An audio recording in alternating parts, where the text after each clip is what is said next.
सिद्धि की शादी के बाद वो ससुराल चली जाती है। पीछे रह जाती है भाभी रानी। सिद्धि के ससुराल जाते ही भाभी कहती है, अरे वाह जी वाह, सारे कपड़े मेरे। हाय रे पैंट, अरे वाह वाह, मजा आ जाएगा। अरे ये सिद्धि की अलमारी के सामने खड़े होकर क्या बड़बड़ा रही है? जा जाकर देख मेहमानों को विदाई की मिठाई मिली कि नहीं। अब हाँ माँ जी, क्यों नहीं, लेकिन पहले कपड़े तो बदल लूं। अब रानी आ जाती है सिद्धि के उन कपड़ों में जो वो ससुराल जाने से पहले घर छोड़ जाती है। अरे रानी, कुछ दिन रुक जाती। अरे ये तो सिद्धि बिटिया को मैंने ही दिया था, बड़ा ही फबता था उस पर, तुझ पर तो कुछ खास नहीं लग रहा। अब वो ना मेरे सारे कपड़े गीले थे तो सोचा पहन लूं। वैसे भी सिद्धि को कौन सा भी पुराने आउटडेटेड कपड़ों को पहनना है। वैसे भी ये सूट तो मैंने तभी पहना था, वैसे खास है भी नहीं है। हाँ ठीक है, लेकिन ना मेरी सिद्धि पर तो जमता था। सारे मेहमान चले जाते हैं और सिद्धि ससुराल से मायके पहली बार आती है। अपना घर, अपना कमरा, अपनी अलमारी। ये बोलकर जैसे ही सिद्धि अलमारी खोलती है तो सामने उसके कपड़ों की जगह कुछ और ही रखा होता है। माँ, ओ माँ, जरा कमरे में तो आना। सास और रानी वहाँ पहुँच जाते हैं। रानी ने पहनी होती है सिद्धि की जींस और टी शर्ट। अरे भाभी, ये क्या? ये तो मेरी बड़ी ही महंगी टी शर्ट है, इसे आपने घर में क्यों पहनी है?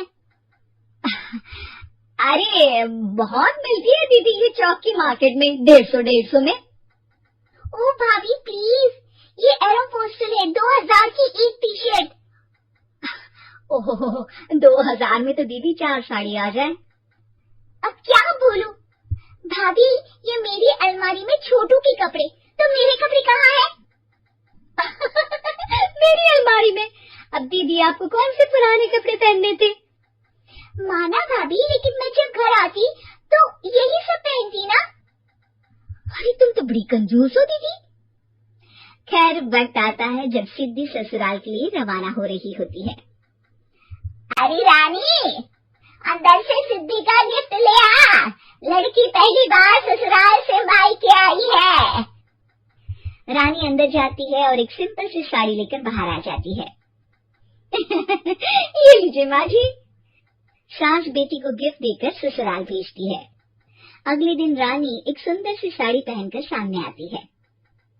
अरे रानी, ये तो वो साड़ी है जो मैंने सिद्धि को देने के लिए दी थी जब वो ससुराल ले जाती, लेकिन ये तूने कैसे पहन ली?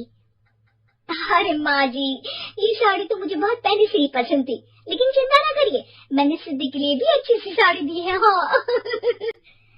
तभी सिद्धि का फोन आता है। क्या माँ, कुछ अच्छा तो दिया होता ससुराल ले जाने के लिए। अरे पहले दिखा दिया होता। ये चमकते हुए पैकेट में नौकरानी वाली साड़ी मत दिया करो माँ। अरे बेटे, वो तेरी भाभी ने ना गलती से उससे पैकेट बदल गया। हाँ, मैं कल ही तेरे भाई के हाथ से तेरा वाला पैकेट भेज दूंगी।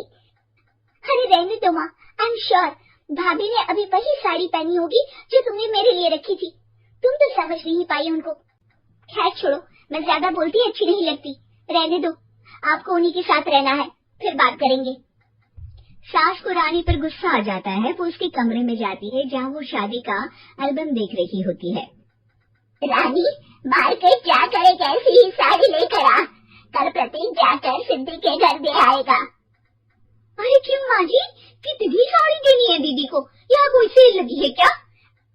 अरे चुप कर, मेरे बेटी के हिस्से की साड़ी खुद पहन ली, अब ज्यादा ज्ञान बांट रही है। एक दिन सिद्धि का फोन आता है। माँ, मेरी सास ने आप सबको खाने पर बुलाया है।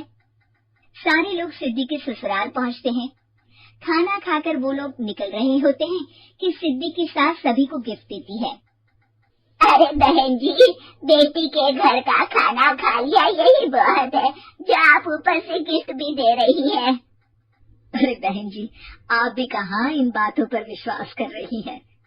सास सभी को गिफ्ट देती है, लेकिन रानी को जो साड़ी देती है वो अजीब सी हरे रंग की, लाल रंग की बड़ी छाप वाली होती है।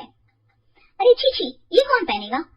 सासू माँ को तो जरी वाली इतनी सुंदर, और मेरे लिए ये नौकरानी वाली।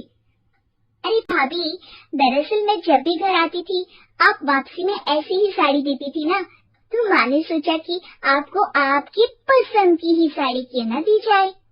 बेचारी रानी, बोलती भी तो क्या। सिद्धि और सास रानी का चेहरा देखकर हंसने लगती है, तो रानी समझ जाती है कि अपने ही बिछाए जाल में वो फंस चुकी है।